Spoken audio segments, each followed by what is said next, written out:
Over the past few seasons, the left tackle position has become a rotation of sorts, going from one player to the next, starting with Orlando Brown a few years ago. And then we arrived at Donovan Smith, where the Chiefs did win a Super Bowl. Then this past season, we have seen Wanya Morris, Kingsley Suamataia, and then you had DJ Humphries. This 2025, are we going to see Jalen Moore be the starting left tackle for the Chiefs? But what about the future? Moore's 27 years old. The future comes before you're ready for it at times, and the Chiefs need to be ready for it. Is Ohio State left tackle Josh Simmons the answer that we're going to get to see in Kansas City going forward? Well, let's talk about it right now on RGR.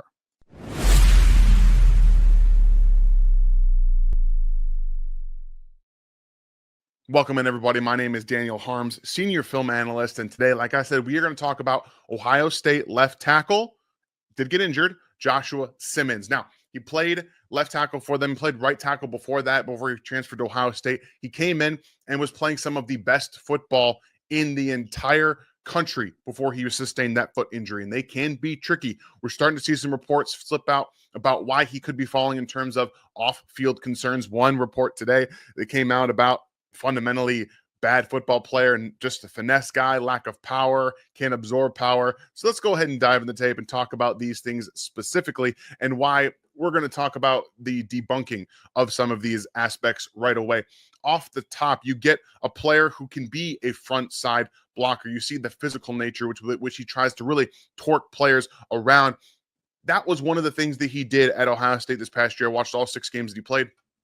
And one thing you really get from him is that he wants to finish plays. He wants to be able to move guys around. And again, look what they're doing as a front side blocker. He's trying to get around here to number 44 to give the running back an angle to run off of and get into space. So as a front side play, this is more like a duo. You see double team from the left guard in the center and then the right guard in the tackle right there. You see those double teams form right there. Boom, boom. And then this is what you're going to see from Josh Simmons right there, is he's going to give the running back this little angle right here. What I like about Henderson is that he's going to come up here, bring both of these defenders down here and kind of suck them up just a little bit so that he can break this right outside into space, because Josh Simmons, again, look at right there. You see how he reestablishes himself? He uses the leverage he's created right here to get up underneath. When your arm is up here and you're being pushed to the side a little bit like that, it's awkward position. So he does a nice job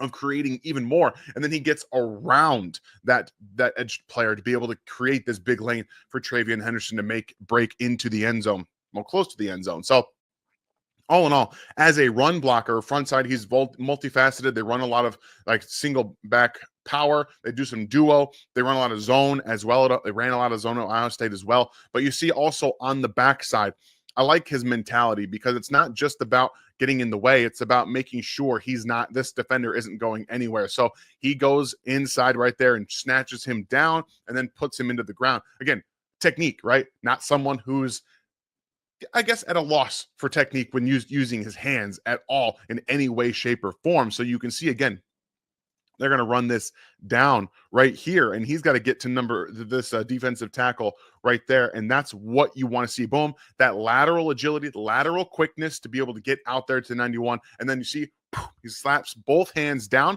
when you have defensive tackle trying to put hands on your chest to get into that. This is just a pitch to the outside, but as a backside blocker, he can do this in zone. He does it with power. He does it with all these things. He has that mentality as a front side and backside blocker to try and bring guys to the ground. So this is, again, more of a technical aspect to his game where he's got very good hand usage, and it stems from the ability here, understanding leverage, knowing that he's got a defensive player coming at him a little bit lower. He's reaching out with his arms, and he just slaps them both down right away, making it a very, very easy way to finish into the ground for Joshua Simmons. So again, we talk about technique and timing. He plays with very good timing, not just in terms of making double teams to the next level, but when they want to leave a player unblocked, making him hesitate and then getting out into space. Now, this comes back for a hold on, I believe, the wide receiver, but watch as he's getting into space. Again, he's going to come off the ball right there, hesitate. Ready? You want to make this guy think. And so he's going to edge, get off the ball here, go around right here to get into the backfield. But again, you've got a pitch coming outside from Ohio State here, setting up this. And this is where Josh Simmons gets and lines up blocks on the second level very well. So you got a linebacker coming down, boom, there he is. He's making a play. He is going to make sure, again, you've got wide receivers blocking, tackle blocking, so that you have a running back in space, essentially one-on-one.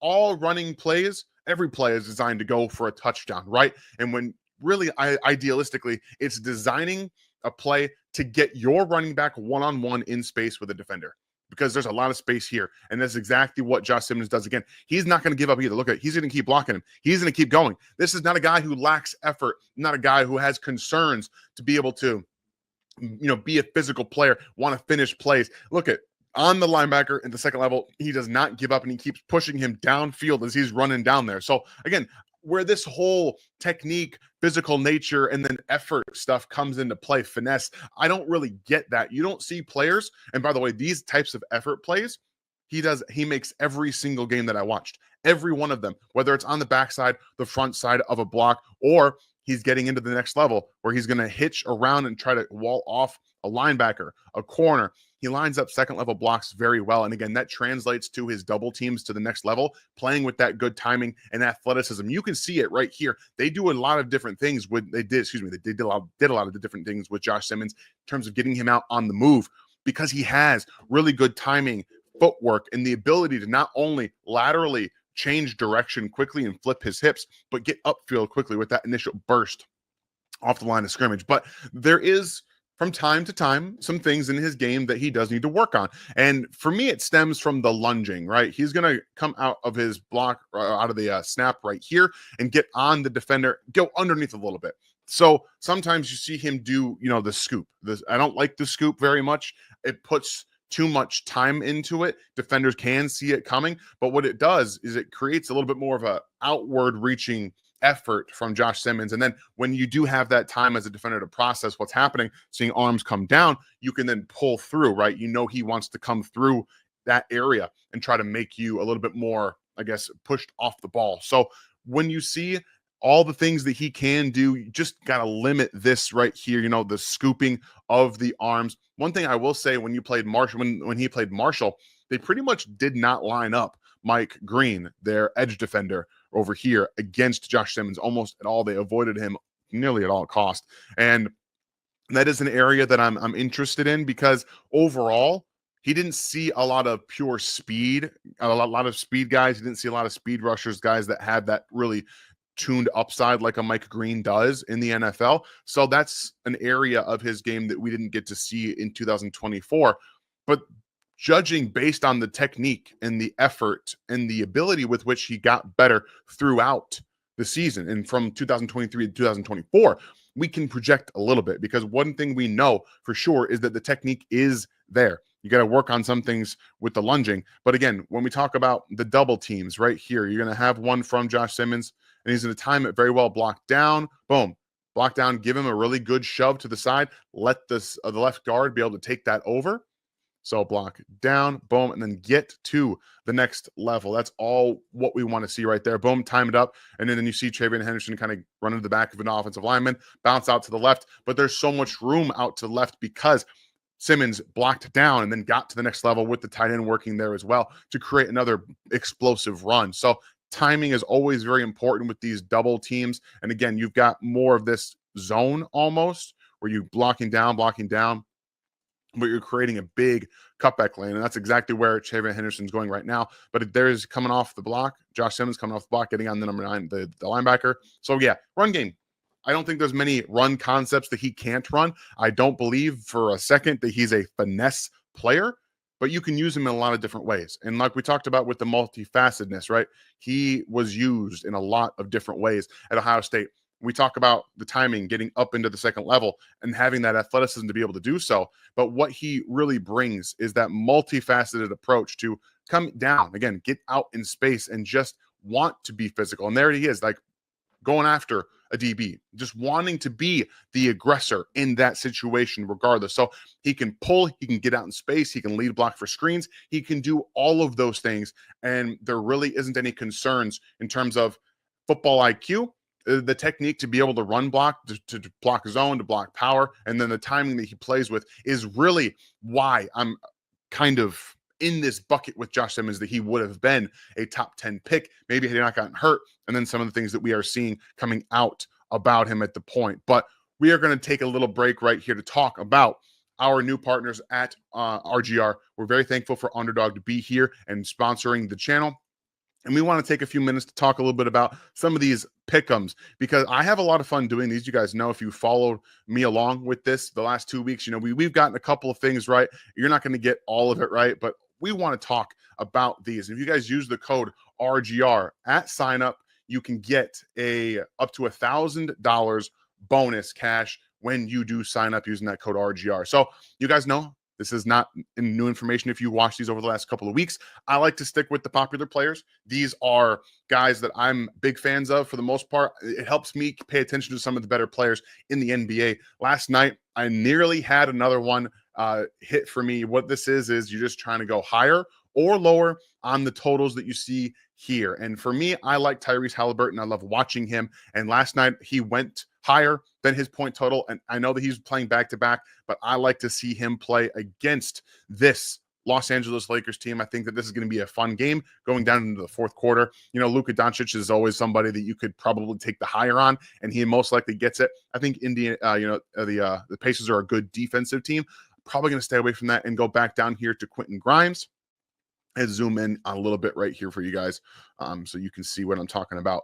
But I think he's done a fantastic job of taking over when Philadelphia has really gotten injured, and then he's done nothing but continuously score tons and tons of points. So he's another player that I'm very interested in right now. You know, former Kansas player, and he's doing a nice job in the NBA. And then I'm going to take over here and go down to Austin Reeves, who's done a fantastic job this season, becoming one of the most improved players in the NBA. And again, in that game with the Pacers, I think not only has he gotten better in terms of scoring and putting up a ton of numbers, but we're seeing a point total with 19.5. I think higher than that, and 20 points is really where he's going to end up making an impact. And, you know, I like to stay in here. It's a nice round number for me. If you got that standard 6 times multiplier, we put in our 10. And again, if you guys use that code RGR, you will get up to $1,000 bonus cash. So whatever you put in, they will match it as well. So up to $1,000 bonus cash on that match. You hit the play, boom, we lock it in. And this is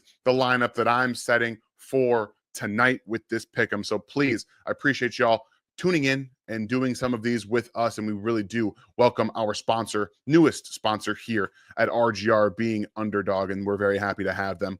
So thank you guys for that little couple of minutes there. Let's jump back over to the Josh Simmons tape, because we really want to talk about him in pass pro, right? The one thing that we are hanging our hats on in Kansas City is finding a left tackle of the future that can be a true guy on the end, a real bookend left tackle, right? And this is, again, where we talk about physical nature, technique, and the tools to be not just a fine left tackle, a guy who can be a real left tackle in the NFL, a top 12, top 10 type of talent. I believe what we were seeing from Josh Simmons before he got hurt is just that. Now, again, he did predominantly play against some power pass rushers in the 6 games that he played this season before he got that foot injury.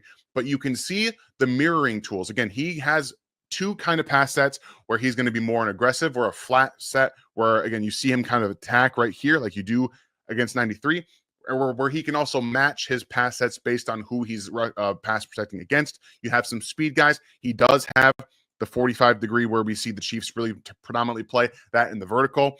I don't know if he has the vertical in his bag. He hasn't shown as much as that, but I do think he has the footwork to maintain some of the 45 to vertical pass sets that we do see in Kansas City. But right here, where you talk about the technique, hand carriage is pretty good. They're ready. They're patient. He's waiting for something. And then as soon as 93 commits to the outside, you see him take his left hand and commit there, right? What you really want, you want to avoid the 2-hand jabs at offensive line. It's too easy for a defensive lineman to swipe them away and come back at you and win the edge. So you like to see him lead with that left hand first, right? When 93 goes down here, he tries to come back around, tries to rip underneath with that arm. You can see he follows with that inside hand once 93 has committed around the edge there. That's what you like. You catch him with the left hand, and then you try to make sure that your right hand is there. And then when it gets around time that he's trying to come back through, we get to see him finish to the ground. And then you have that footwork matching, right? He's going outside first, so he's leading with his left, and now he's able to move back inside. 93 falls down, boom, and he's into the ground. So the lateral agility that we talked about as a run blocker, we talk about how his footwork works with getting into his pass sets. He can attack, he can drop back, he can get into some of those things as well. So overall, very fun football player in that regard. And then we have multiple different ways where he can use his length and that lateral get off, right? When you get off the ball as quickly as he does, it just makes for an easier transition, right? You can attack, you can create hesitation in pass rushers, and then you have all of those tools right there. Boom. See the footwork, how he can get off. The pass rusher tries to like Euro and slap, and his hands are already ready, right? Right there. He's got 33-inch arms, okay? That's fine. I don't care so much about the length. It's how you use the length. I think he does a really nice job of keeping guys away when they are coming at him in that regard. But also, you match that with the footwork. One thing you'll also notice is that when you do get some out there like that, he's going to create some bigger B gaps, okay? We see that with Juwan Taylor and Trey Smith to an extent.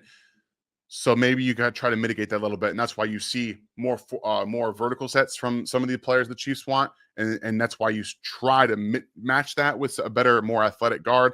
That's why maybe Kingsley is coming up a little bit more in those talks. But the footwork, the hand usage, and then the ability to get off and hit those landmarks with his athleticism, and then his hand usage, that's what you want to see. And I really do appreciate what he does from that perspective. And then I also saw somewhere that he struggles to absorb power. And again, he predominantly played against power rushers this season before he got hurt. And you're going to see here, he tries to go, number 44 tries to go speed to power and go right through him, and it doesn't go anywhere. He just doesn't get there. So this is that technique where you guys have listened to me multiple times talk about that hop step, that skip back, where we see players get into, they think this is an interception, but it's a really nice throw from Will Howard, and it ends up being a completion. So then again, you can go ahead. You see he gets out there. Number 44 really does try to get through the chest here, but he's already in good position, right? He's not fully committed his hips to the outside. He's keeping square with the rusher. And then when you're going to see again that boom, both feet back, he's anchored in, and then he's going to take over. It's over. The pass rush is over. He's already won. And you can see how he's quickly able to absorb that power from number 44 as he goes speed. Again, he tries to go around, takes the inside step first, but then you can see him just kind of latch down on that. So there's multiple times where he will play a little bit high, Simmons that is, and you can see some rushers be able to get underneath him. I think he absorbs the power really pretty well, and then he can reestablish himself and take over those commitments, right? So like I said, with the B gaps, you're going to have some of those where the B gap is quite big. This is what I'm talking about right here. It becomes a problem at times, right? You have to be able to recover. You're going to get beat in the NFL. You're going to get beat playing college football. How do you recover? I think he has more than adequate recovery athleticism. You see the lateral agility. Again, he's going to attack mode. Attack number 5. He comes out right there, goes to attack with his hands. Really nice job timing from number 5, who's going to make Simmons think he's coming this way. And then he's going to go into that B gap right there across his face. And then boom. How can I get there? How can I match the athleticism that I'm seeing here? So he gets down the line. He flips his hips. Like, look how quickly he was. He was just facing one way, right? He was facing hips here. And now his hips are here. And he's going to drive number 5 this way and give Will Howard an option out of the pocket.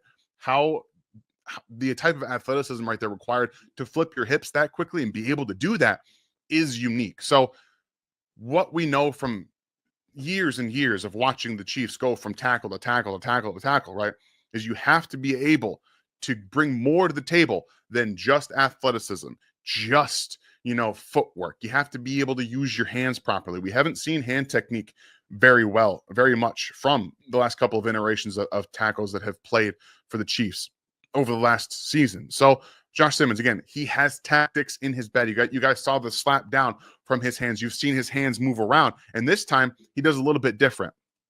It's footwork and hands. So he's got his hands ready. He attacks outside first, and then he's going to drop. So he forces that defensive end to think he's coming at him. And then, boom, he's going to get his hands around, but then relocate them on that backside. So when you see the technique stuff about Josh Simmons, don't really believe it. I think that this film session shows you the type of tools that he does possess. And then you right there again, you see attack first, then get back. And I would like to see him get back a little bit further because 19 does come around here and tries to win the edge. But again, you see the recovery.